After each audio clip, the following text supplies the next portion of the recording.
El Señor esté con ustedes. Lectura del Santo Evangelio según San Mateo.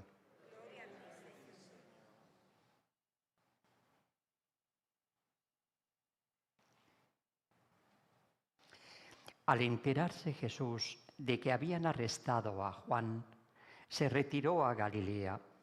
Dejando Nazaret, se estableció en Cafarnaún, junto al lago, en el territorio de Zabulón y Neftalí. Así se cumplió lo que había dicho el profeta Isaías: país de Zabulón y país de Neftalí, camino del mar al otro lado del Jordán, Galilea de los gentiles. El pueblo que habitaba en tinieblas vio una luz grande. A los que habitaban en tierra y sombras de muerte, una luz les brilló. Entonces comenzó Jesús a predicar diciendo: convertíos, porque está cerca el reino de los cielos. Pasando junto al lago de Galilea, vio a dos hermanos, a Simón, al que llaman Pedro, y a Andrés, su hermano, que estaban echando el copo en el lago, pues eran pescadores. Les dijo: venid y seguidme, y os haré pescadores de hombres. Inmediatamente dejaron las redes y lo siguieron. Y pasando adelante vio a otros dos hermanos, a Santiago, hijo de Zebedeo, y a Juan, que estaban en la barca repasando las redes con Zebedeo, su padre. Jesús los llamó también. Inmediatamente dejaron la barca y a su padre y lo siguieron. Recorría toda Galilea, enseñando en las sinagogas y proclamando el evangelio del reino, curando las enfermedades y dolencias del pueblo. Palabra del Señor.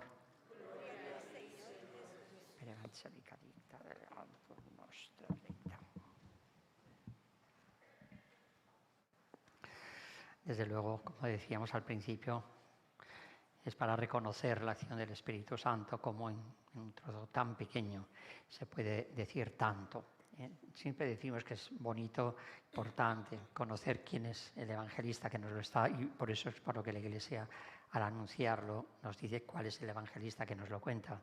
Cada uno tiene su propio matiz, y esto nos ayuda también a ponernos un poco en la actitud que nos toca para poder profundizar más, ¿no? San Mateo, siempre hemos dicho que es el evangelista catequista.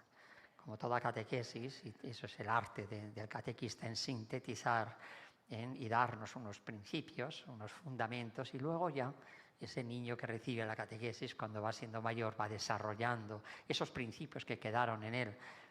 Esto es lo que hace San Mateo.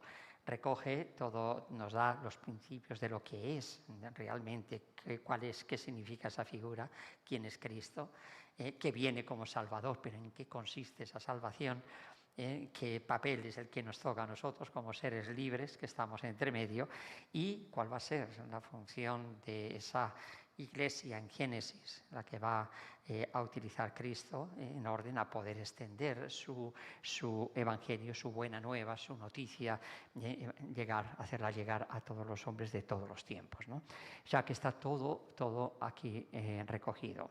Fíjense que San Mateo lo hace así porque, como digo, continuamente está recurriendo, está hablando a judíos.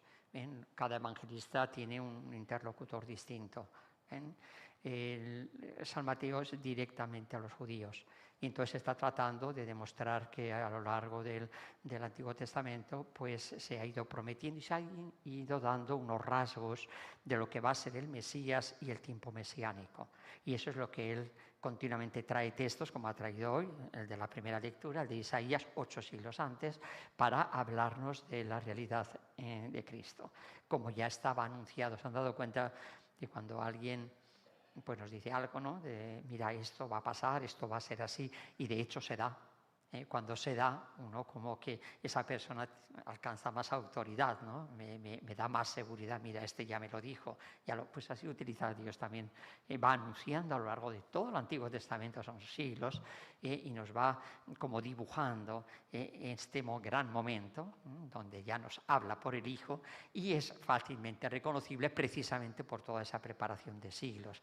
¿Por qué? Porque nos va a presentar algo nuevo, nos va a hablar de una realidad que Pedro, piensas como los hombres, no como Dios, que nos va a meter en un mundo distinto. Nicodemo, tienes que nacer de nuevo. Esto es lo que a veces nos cuesta y como que pretendemos encajar, ¿no? el Evangelio pues, en nuestra vida cotidiana sin más esfuerzo. Imposible. Nos está hablando de otra realidad. Estáis en el mundo, pero no sois del mundo. ¿Ven? Y esto es un poco lo que viene a traer aquí. Por eso lo primero que hace es ubicar a Jesús en el espacio y en el tiempo. Para darle ese realismo. No se trata de una ideología, de una filosofía, no va a venir un ideólogo que me va a decir cuál es su planteamiento, por dónde, ¿verdad? Una filosofía, una doctrina. No. Cristo me va a decir, yo soy el camino. Por eso tiene que ubicarlo en el espacio y en el tiempo, tiene que hacerlo realidad. Dios ha entrado en la historia del hombre, ha entrado en mi historia. Y esto es lo que hace al comenzar. Fíjense, al enterarse Jesús de que habían arrestado a Juan, es un momento concreto. ¿Qué ha pasado con Juan? Juan es ese precursor que Dios había prometido, que iba a enviar como preparación para recibir al Mesías. Y así es como él se ha presentado, mediante un bautismo de conversión. Hace falta esa conversión para poder abrirse a la realidad de un Dios que entra en mi vida, con un plan de vida distinto que el que yo tengo. Mis caminos no son vuestros caminos. Y entonces, por eso, primero tengo que hacerme eco de las palabras de Juan. ¿Y por qué Juan ha sido arrestado? Porque Juan se ha mantenido en la verdad. Se ha plantado ante Herodes, que es judío, y le ha dicho, no puedes vivir con tu cuñada. Así de claro. Y esto hace que Herodes, que sabe que eso es así, se quede un poquito, pero la señora, la cuñada, pues no para hasta que arrestan a Juan y no va a parar hasta que le corten la cabeza. Como que con eso se va a anular su pecado, ¿no? Así de necios solemos ser, pero bueno, esto es lo que ocurre. ¿Qué ha hecho Dios? Fíjense, apoyándose en circunstancias humanas, para que veamos cómo no se escapa realmente ni un cabello que hay de nuestra cabeza sin que lo quiera. No hay acasos, no hay casualidades, sino que apoyándose precisamente en la maldad del hombre, ha retirado a Juan. Juan ya ha cumplido su misión. Su misión era, este es el Cordero de Dios que quita el pecado del mundo. Como profeta ha llegado a lo que no ha llegado ningún profeta, no solamente a anunciar, sino a poder indicar con su dedo y decir, este es el Cordero. Ya, y él mismo lo dice, conviene que yo desaparezca para que él aparezca. Esto humanamente se comprende enseguida. ¿Por qué? Pues porque Juan ha creado escuela, tiene discípulos, y entonces ahora transportar todo eso a Jesús no es fácil. Aunque él anuncie que este es el que yo anunciaba, humanamente nos pegamos al maestro y entonces es un poco dificultoso pasarlos ahora. ¿Qué hace Dios? Valiéndose de esa malicia humana, sencillamente Juan desaparece del escenario, como hizo con San José. San José no sabemos cuándo muere, no sabemos cuándo, ya ha cumplido su misión, una misión única, y una vez que la ha cumplido, siervo de Yahvé, lo coge, lo lleva hasta Dios y ya desaparece. ¿Ven cómo Dios utiliza a veces a nosotros como que se nos presenta todo como casualidades? Fíjate, si no me llego a encontrar con esta persona o si me llego a encontrar, detrás de todo está Dios. Y repito, aun de los actos malos del hombre, Dios los encaja en su providencia. Y así hace. Ahora Juan desaparece, ya no va a aparecer más para que aparezca Cristo, que es lo que Juan venía anunciando, ¿no? En un total seguimiento. Por eso hay que tener en cuenta, Juan me predica un bautismo de conversión y Cristo me va a decir convertíos. Son dos conversiones distintas. La primera es para proponerme no pecar, porque Cristo me va a conseguir el perdón, y la segunda es el proceso de cristificación, porque me va a dar su propio espíritu. Son dos conversiones que se complementan. Por eso él dice, yo no puedo bautizaros más que en ese bautismo de conversión. Llega el que os convertirá, el que os bautizará en Espíritu Santo y fuego. Es decir, quitará el pecado y os dará lo necesario para poder exigir esa conversión, que es ese proceso de cristificación. ¿Ven? Esto es fundamental para entender el cristianismo. Por eso el cristianismo no coincide con ninguna religión.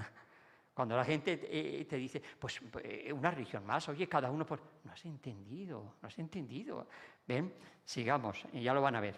Así aparece, como digo, una vez que han arrestado a Juan, Jesús dice, baja de Nazaret, ha vivido en anonimato, es una aldea ahí en Galilea, pequeñita, y se establece, él traslada su vivienda a Cafarnaún. Va a comenzar su vida pública. Y entonces Cafarnaún sigue estando en Galilea, pero es una ciudad que está junto al lago. Por lo tanto, y ahí va a desarrollar Jesús todo su apostolado en torno al lago. Por eso hay tantas imágenes que tienen que ver con el mar, con la pesca, con el pescado. Ya saben que el primer signo con el que se identificaban los cristianos era con un pez. O sea que todo viene porque con esto Dios me está diciendo que se atiene a lo que somos, o sea, aterriza, nos habla en nuestro idioma para poderse hacer entender. Me está hablando de un misterio infinito, está hablando del mismo ser de Dios y de la obra de la salvación, pero se atiene a mi condición. Por eso nadie podrá decir que no he entendido porque se me está hablando de un... ¿Ven? No, se te está hablando de tal manera que tú puedas entenderlo. ¿Ven? Este es Jesús asentado en Cafarnaún y aprovecha Mateo para traer el texto que nos han leído en la primera lectura, 8 siglos antes. 8 siglos antes Isaías había anunciado país de Zabulón, país de Neftalí. Ya saben que cuando llega el pueblo hebreo a la tierra prometida, se divide, son 12 tribus, y se divide en 11 parcelas, vamos a decir. ¿Ven? Esas 11 parcelas son para cada una de las tribus, menos la de Aarón, que es la tribu sacerdotal. Esa no va a trabajar la tierra, esa se va a dedicar al culto de Dios, por todos los demás. Y entonces los demás, es eso que hemos leído muchas veces, esas ofrendas que entregaban, que no podían comer más que los sacerdotes, es por esto, porque ellos no se les da tierra en orden a que su oficio sea su acción sacerdotal. Y entonces entre ellos está Zabulón y Neftalí. Pero Judea, que era donde estaba el templo, se había un poco, ¿verdad?, y había cierto desprecio hacia los demás, por eso los llama Galilea de los gentiles. Como que está allí lejos, en Galilea, y Galilea está inficionada por los gentiles. Es un judaísmo como relajado, según lo veían los judíos. Por eso como que los despreciaban. De Nazaret puede salir algo bueno, como dijo Andrés. Es por esta mentalidad que ellos tenían. Bien, pues en esa realidad del pueblo prometido, pero aparentemente como con cierta relajación respecto de la ley. Y aquí aparece lo que es la salvación. Aparece la salvación como luz. ¿Por qué como luz? Porque no me dice que viene, que me coge y que me levanta a Dios y ya está, que es un poco la mentalidad protestante. Ya Él ha muerto por mí, nos coge a todos y nos sube al cielo. ¿Ven? No como luz. ¿Por qué como luz? Porque yo soy un ser inteligente, un ser libre. Y entonces va a venir Dios con su salvación como una propuesta, pero yo voy a tener que decir sí o no ateniéndome las consecuencias. Por eso tiene que venir como luz. El hombre, el ser humano, se mueve desde la luz. La verdad se le da a conocer a través del entendimiento y la voluntad. Por eso hay que tener tanto cuidado con el sentimiento, que es lo que hoy en día estamos haciendo, desarrollando un hombre desde el sentimiento. El perrito que le toca la naricita al gatito y no sé qué, y todo es cuidado. Eso no es la luz del hombre. El sentimiento va a acompañar a lo que el entendimiento entiende y la voluntad se adhiere. Y ahí es donde va a estar el ejercicio libre, si esa voluntad acepta o no acepta esa verdad. Ahí es donde va a estar. ¿Ven? Por eso aparece Cristo, la salvación aparece en Cristo y como luz. Es decir, viene a enseñarme a ser hombre. A alimentar mi inteligencia en orden a que yo acepte esa condición. ¿Por qué? ¿Quién es Jesús? nos lo dice San Pablo, la imagen, la segunda persona de la Santísima Trinidad es la imagen de Dios. Si yo esta mañana me miro en el espejo y de repente lo que hay en el espejo se mueve de una manera distinta, yo me muevo para un lado y la imagen se mueve para el otro, eso no es mi imagen.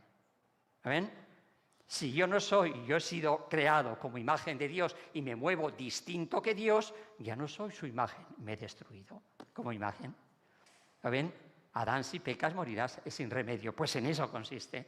Por eso Cristo viene a enseñarme y sobre todo a darme la capacidad de poder recuperar mi ser imagen. Yo he perdido esa condición por el pecado. Todos estábamos muertos por el pecado. Adán, si pecas, morirás sin remedio. Y todos pecamos en Adán. ¿Ven? Entonces, ¿qué pasa? Cristo viene a darme esa luz y a realizar, porque si no, ¿de qué serviría que me dé luz si no me da la capacidad de? Entonces lo que hace primero es justificarme ante Dios y luego darme el Espíritu de Dios. El Espíritu Santo, que es el que me va a hacer recuperar la manera de ser de Dios. Y entonces me realizo como imagen de Dios. En eso consiste el cristianismo. Por eso aparece como luz. O sea, la insistencia de que es luz es por eso una experiencia religiosa apoyada en el sentimiento, apoyada que es lo que estamos haciendo ahora. Los jóvenes, venga, un buen concierto, un buen... ¿Qué? Puro sentimiento. ¿Se convierten a un seguimiento de Cristo? No. ¿Por qué? Pues porque no estoy actuando vía entendimiento. Ese es el problema, por eso no nos podemos separar de la revelación.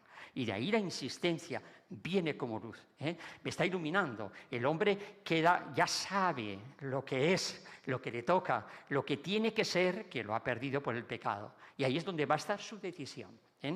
Entonces, aumentaste el gozo, se gozan en tu presencia. O sea, el hombre que alcanza su plenitud y está rebosante porque por fin ha alcanzado eso que quiere, que de otra manera no podría conseguir. Y esto aparece a modo de liberación. Cuando a veces cantamos, hay canciones que se hablan de la liberación y tal, y ya enseguida, ¿verdad?, en el sentido horizontalista de teología de la liberación, sí, porque el opresor, el oprimido, que no te está hablando de eso. Cristo se lo plantó bien claro a los judíos, vuestros pecados son los que os esclavizan. Y entonces fíjese, aquí aparece a modo de liberación, porque la vara del opresor, el yugo de su carga, el bastón de su hombro, lo quebrantaste como el día de Madián. ¿Cómo me libera Cristo? Enseñándome el camino de ser imagen de Dios, de obedecer a Dios. En la obediencia a Dios soy infinitamente libre. La libertad no es hacer lo que me dé la gana. La libertad es poder hacer lo que yo soy. Y como soy imagen de Dios, poder hacer lo que hace Dios, amar como ama Dios, es lo que me hace infinitamente libre. Por eso Jesús viene a liberarme, diciéndome por dónde yo tengo que caminar para ser obediencia a Dios, imagen de Dios, amaos como yo os he amado. Y me da el Espíritu de Dios para poder vivir como vive Dios. Eso es lo que me salva, eso es lo que me libera, eso es lo que me lleva hasta el abrazo con Dios. Por eso, si no veo la salvación así, de ahí que, bueno, cada uno por su religión, cada uno... ¿Pero qué estás diciendo? ¿No has entendido que la liberación es un cambio sustancial desde dentro del hombre? Lo vamos a decir en el prefacio. Has querido al hombre liberarlo, pero desde dentro. Porque el hombre ha pecado desde dentro, es su voluntad la que se ha puesto en juego y la que ha optado por separarse de Dios. Ahora, ¿cómo recupera? Bien, mediante la obra de la salvación. Primero Cristo muere por mí, me justifica ante Dios y me da el Espíritu Santo. Bien, de ahí que Juan me decía, tienes que convertirte, es decir, es el propósito de la enmienda. Obras de conversión. Señor, me siento perdonado, no lo voy a volver a hacer. En esa actitud es cuando Cristo me puede dar su Espíritu y ahí es donde yo vivo la manera de ser de Dios. Eso es lo que me libera y eso es lo que me hace, lo que me lleva a la plenitud del abrazo con Dios. ¿Ven? Ese es el proceso y esto es lo que aparece aquí. Por eso San Mateo primero me presenta, recurriendo al texto de Isaías, me dice que Cristo viene como liberador y aparece Cristo, predicando que convertíos, porque está cerca el reino de Dios. Fíjense, y acaba así, enseñando en las sinagogas y proclamando Esto es lo que va a ser toda su vida. Es una frase que sintetiza lo que va a ser la vida pública de Cristo. Recorría toda Galilea, enseñando en las sinagogas y proclamando el Evangelio del Reino. Miren, ahí está todo. El Evangelio. Evangelio es Evangelo, es buena noticia, buena nueva. Eso es lo que el Imperio Romano era el sermón, por llamarlo así, de proclamación de un César. Cuando un César era nombrado, daba un evangelo, una buena noticia. Era su programa político. Todas esas promesas que nos hacen los políticos que luego nunca cumplen. ¿Por qué? Porque ni siquiera está en su capacidad. Pero me lo prometen y entonces yo quedo encandilado, ¿no? Esto es evangelo, esto es lo que el cristianismo coge. ¿Por qué? Porque Cristo anuncia pero realiza, a diferencia de todas las autoridades humanas. ¿Ven? Los humanos todos prometen, pero nadie tiene capacidad porque no está en sus manos. Cristo anuncia buena noticia y realiza, y lo va a realizar con su muerte, su resurrección y su don del Espíritu Santo. ¿Ven? Evangelo del reino. ¿Qué pasa? Que es, como digo, como un César, ¿ven? El evangelio del plan político que yo tengo para mi circunstancia, mi reinado. ¿Ven? Esto es lo que Jesús advierte, no. El reino de los cielos no viene con aparato, no es un ambiente, una estructura política, está en vuestros corazones. ¿Qué significa? Significa que el hombre puede volver a recuperar su condición de ser imagen de Dios, amar como ama a Dios. El reino de los cielos es el reinado de Dios en el corazón del hombre. Por eso me pide Cristo la conversión. ¿Ven? Es el proceso que me dispone a poder vivir el reinado de Dios. ¿Cómo vive el reinado de Dios? Cristo, Rey eterno del cielos y tierra, por su obediencia al Padre. Luego ese reino me advierte que no es lo que yo entiendo por política, por una estructura, no viene con aparato, está en vuestros corazones. Esto para la teología de la liberación. Los oprimidos, los opresores, la justicia social, eso no aparece aquí. ¿Ven? Eso Cristo nunca tocó ese tema. Sino que cuando habla de liberación y cuando está hablándome de otra cosa. Luego vendrá eso, por el amor, porque el amor me pone al servicio de los demás. Pero eso viene después. Cuando yo pongo eso por delante, es la teología de la liberación, lo que ha hecho fracasar el cristianismo en Latinoamérica. Ya 2 países, cuya mayoría era católica, Brasil y Chile, ya ha perdido esa mayoría. Ya no es la mayoría católica. Y así seguirá. Por presentarme un sentido horizontal. No te está hablando Cristo de eso. ¿Ven? Proclamando el evangelio del reino, la buena nueva de que Dios en Cristo va a realizar ese milagro de hacer que el hombre recupere su ser imagen de Dios, viviendo el amor al estilo de Dios. Amaos como yo os he amado. Esa es la Iglesia, eso va a ser el cristianismo, eso es lo que la Iglesia tiene que transmitir. Cuidado, porque todos somos Iglesia. ¿Ven? Por eso es tan importante, esta página es clave para poder entender. Y entonces, en esa predicación de Cristo, convertíos, repito, esa conversión ya no es la de San Juan, que es la primera. La primera es la que me toca en orden a hacer un propósito de la enmienda. Mira, yo te perdono, pero claro, lo que hacemos cuando vamos a confesarnos, pero propongo que no lo voy a hacer. Es más, si no hubiese ese propósito de la enmienda, la confesión no vale. Hay muchas confesiones inválidas. Porque me confieso, mira, ya no voy a misa y el domingo siguiente yo no voy a ir a misa. Pero conscientemente. Luego ya no vale. Si no hay un propósito de la enmienda, la confesión no vale. ¿Está bien? Por eso hay tanto problema con esto cuando se apremia a que la gente, mira que estamos en Cuaresma, mira, sí, pues hago mi... Cuidado, prepárate muy bien, porque como no haya un buen propósito de la enmienda, vas almacenando sacrilegio sobre sacrilegio hasta que llegues a la apostasía. Por eso hay tanta apostasía entre nosotros. ¿Ven? Cuando la gente se decide, no, mira, yo ahora he creído que en esta iglesita, en aquello otro, está... sí, tú has perdido la fe. Y la fe solamente se pierde por el pecado. En el momento que una persona apostata deja la vida sacramental, que es la vida en Cristo, es señal de que ha roto el proceso de la fe. Y solamente se puede romper mediante el pecado, no un pecado aislado, sino una contumacia en el pecado. Pues hay que tener tantísimo cuidado con esto, y hoy que estamos celebrando precisamente eso, ese movimiento ecuménico, a ver cómo se atrae, cuidado. En Puerto Rico estamos hablando a una inmensa mayoría de católicos apóstatas. No es una persona que ha sido siempre protestante, no ha conocido otra cosa y a ver cómo... No. Es una persona que ha sido bautizada católica y ha perdido la fe. Y si la ha perdido, solamente se puede perder por el mucho pecado. Por eso es tan peligroso esta situación que no se le da ninguna importancia. Ahora vamos a juntarnos todos a rezar y... No, pero perdóname, de poco va a servir esa oración si no sales de tu apostasía. Con una buena confesión y poniéndote a tiro de la gracia, porque si no, ¿ven? Bien, esto es lo que me dice Cristo. Convertíos, que está cerca el reino de los cielos. Cerca en cuanto que se va a realizar en Cristo y cerca en cuanto que es una propuesta. Ahora te toca a ti aceptar o no aceptar. ¿Bien? Y entonces vienen las llamadas. Esto es importante. Y fíjense que esto es una simplificación propio de esa síntesis catequética de San Mateo.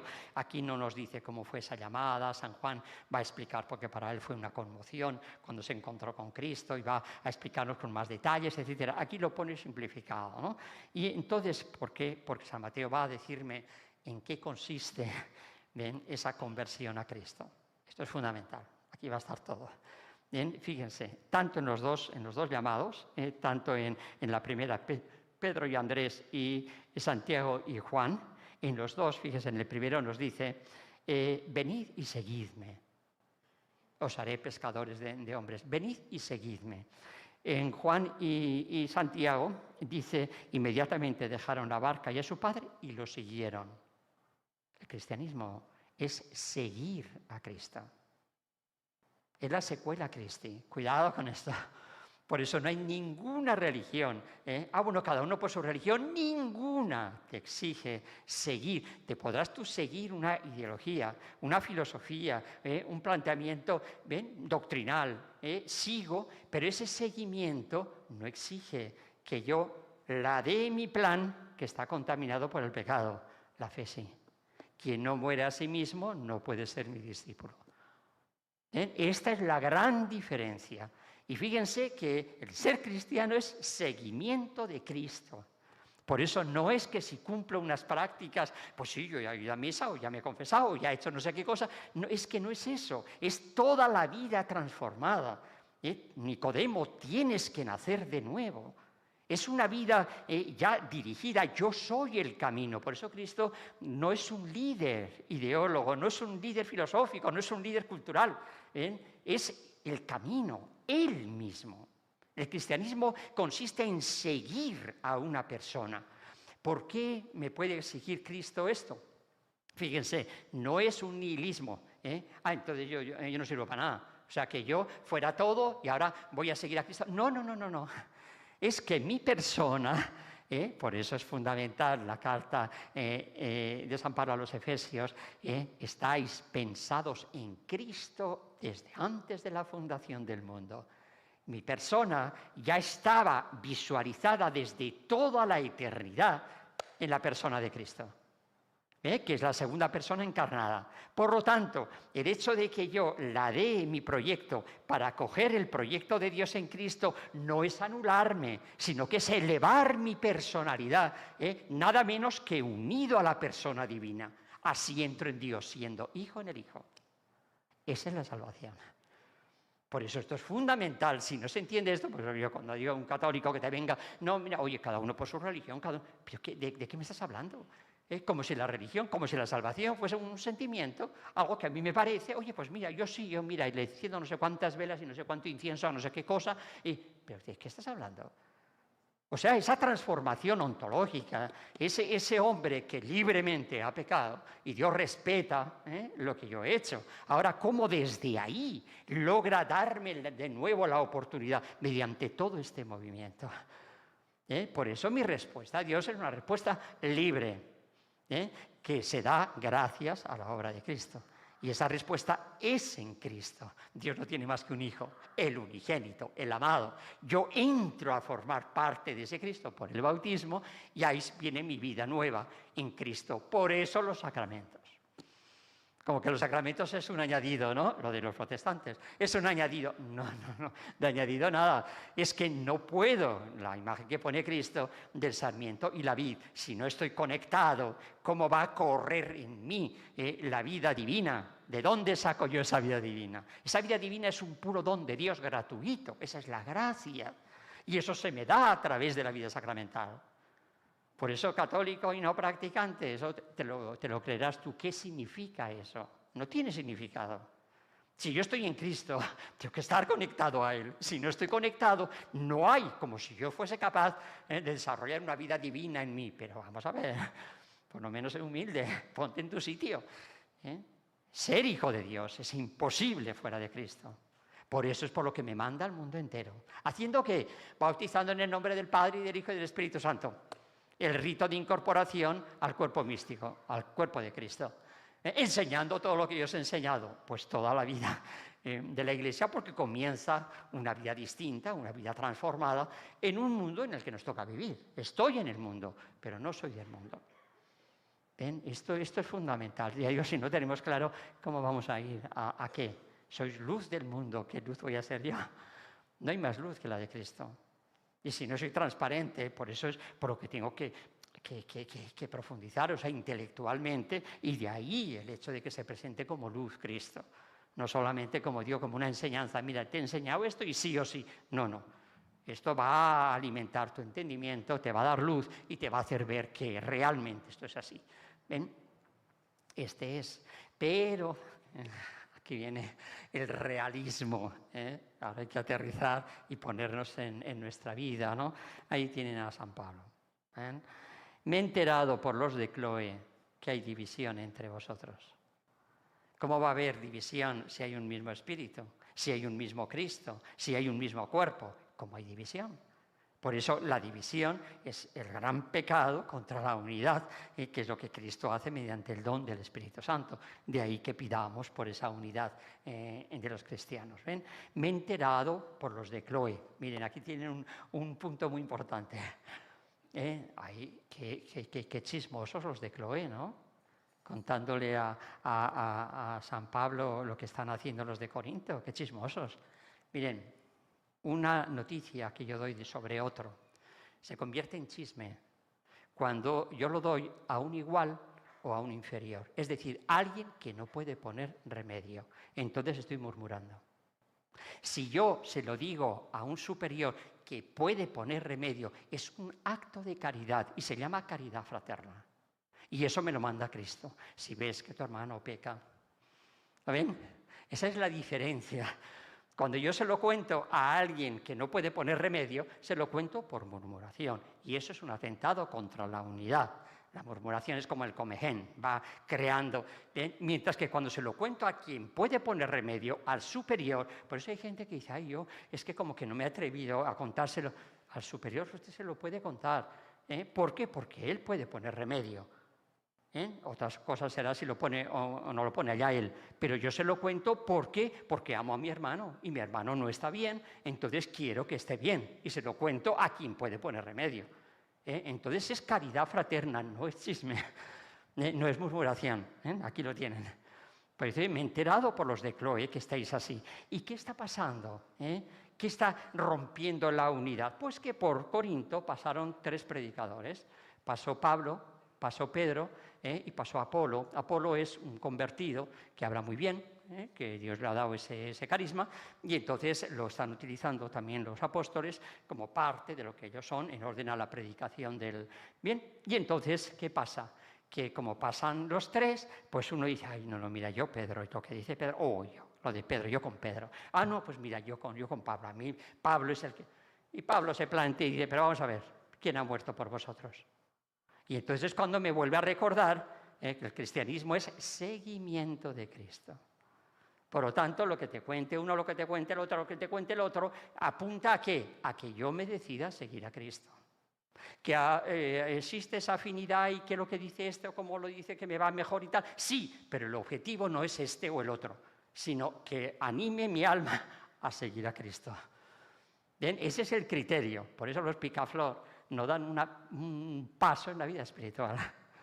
Lo que dice San Pablo, los que van buscando novedades. Oye, mira que me he enterado de no sé qué grupo. Oye, mira que me he enterado de no sé qué. Oye, mira que... Y entonces están todo el día, ¿ven? Pero no se deciden a dar un paso en el seguimiento de Cristo. Sino que ¿qué están satisfaciendo? Es su instinto espiritual.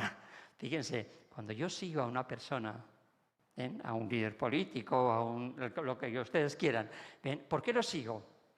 Porque piensa como yo, porque dice lo que yo no sé decir, pero es lo que yo quisiera decir. Es decir, me estoy siguiendo a mí. En este elegir a Pablo, elegir a Pedro o elegir a Apolo, me estoy siguiendo a mí y no estoy siguiendo a Cristo. Esto es el pan nuestro de cada día de todas las comunidades, para que vean cómo el ser humano no ha cambiado nada. Este es el gran problema que siempre tenemos. Esas divisiones, porque yo porque el otro, porque el otro. Pero muy bien, tú vete con el que tú quieras, pero ¿es para seguir a Cristo o para satisfacer tu forma de pensar y de ver a Cristo? Como este dice lo que yo quiero oír, pues con este que me voy. No se trata de eso, sino de seguir objetivamente a Cristo. ¿Ven? Esto es lo que San Pablo detectó. Y dice, cuidado, esto es lo que os desune. Ese chiste que yo cuento siempre, que es un chiste, es español. Aquí no pega mucho, pero me lo van a entender enseguida. ¿Ven? Ese se cuenta entre los curas. Hay 3 cosas inmejorables en mi vida. 3. ¿Ven? Una es el agua de mi pueblo. Ya digo, aquí no lo apliquen porque aquí nos envenenamos todos. El agua de mi pueblo, en esos pueblos del norte, que hay manantiales por todos los sitios, que es agua pura. ¿Ve? El agua de mi pueblo, mire, eso es... Yo tomo un vaso de agua y eso es como si me lavasen por dentro. Es que me siento totalmente renovado. Bueno, lo mejor del mundo es el agua de mi pueblo.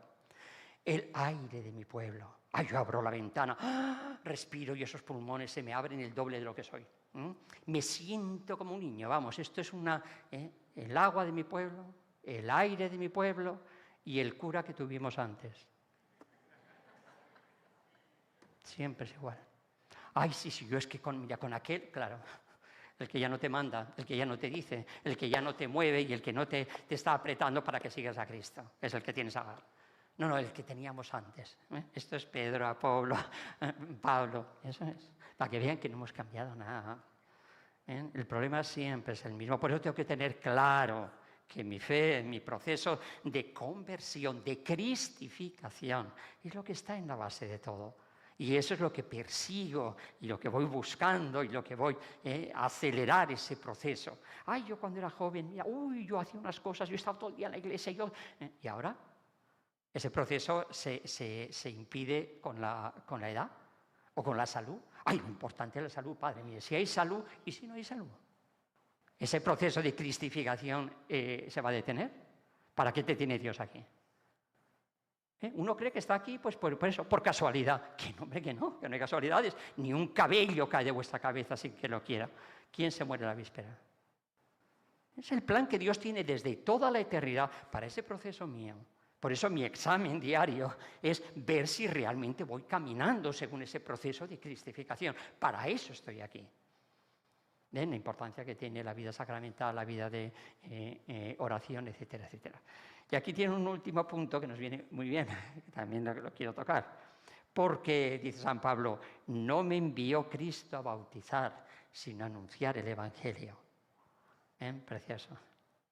Pablo se dedica a anunciar, y lo va a decir, yo solamente bautizaba a 3 personas, a no sé quién, en otro lugar, porque Dios me ha mandado a mí, en mi apostolado, a anunciar el Evangelio, es decir, la palabra, el crecimiento de las almas según esa palabra, todo este proceso que les estoy diciendo. Ese es Pablo, eso es el santuario. Y luego lo otro, importantísimo, la vida sacramental, desde que comienzas hasta que te entierran, eso es Pedro. Esa es la parroquia. Por eso a veces no entendemos, ay, es que no has entendido qué es un santuario y qué es la parroquia. En un santuario hay dos sacramentos que tienen que estar siempre en acto, que es el confesionario, ¿ven? Y la Eucaristía. Por eso la adoración perpetua, ¿ven? Siempre va a ser el centro de todo. Y eso se abre de par en par a la participación mediante la confesión. Por eso son los dos sacramentos que en todo santuario lo van a tener al 100%. Y luego viene la predicación. ¿Bien? El hecho de darme esas luces para como yo, una vez que he venido a un santuario porque me he sentido tocado, porque en un momento apurado, porque no lo estoy haciendo bien, o porque he sentido un toque de Dios y vengo generalmente a pedir la intercesión de nuestra Madre, entonces estoy en un momento crucial para que se me dé esa noticia de por dónde yo tengo que caminar. Por eso la predicación. Esto es Pablo. Esto es, ya digo, la otra parte en el cuerpo, uno es mano, otro es pie, otro cabeza, otro... ¿Ven? Pues una parte importantísima, la de Pedro, la cuestión, como digo, sacramental, y la otra, esto es el santuario y la parroquia. Por eso a veces la gente se queja, no, es que fíjate, o antes o después, o fíjate, y el enfermo ese, no sé qué. Oye, hasta ahora se han inventado muchas cosas, pero que el día tenga 24 horas no os ha tocado todavía. Y no hay más horas. Y entonces muchas veces hay que poner en la balanza a ver qué. Cuando se erigió el santuario, se erigió sobre la antigua parroquia del Sagrado Corazón, con lo que se establecía un santuario con servicios parroquiales. Eso es lo que mucha gente no ha entendido. Y seguimos, taca, taca, taca. Bueno, pues muy bien. Esto es Pedro y Pablo. Esta es la diferencia. Por eso en un santuario suele haber conferencias, suele haber cursos, suele haber todo este tipo de cosas que no podemos, pues porque no tenemos tiempo para más. ¿Ven? Pero se falta a obligaciones propias del santuario por atender las obligaciones propias de una parroquia.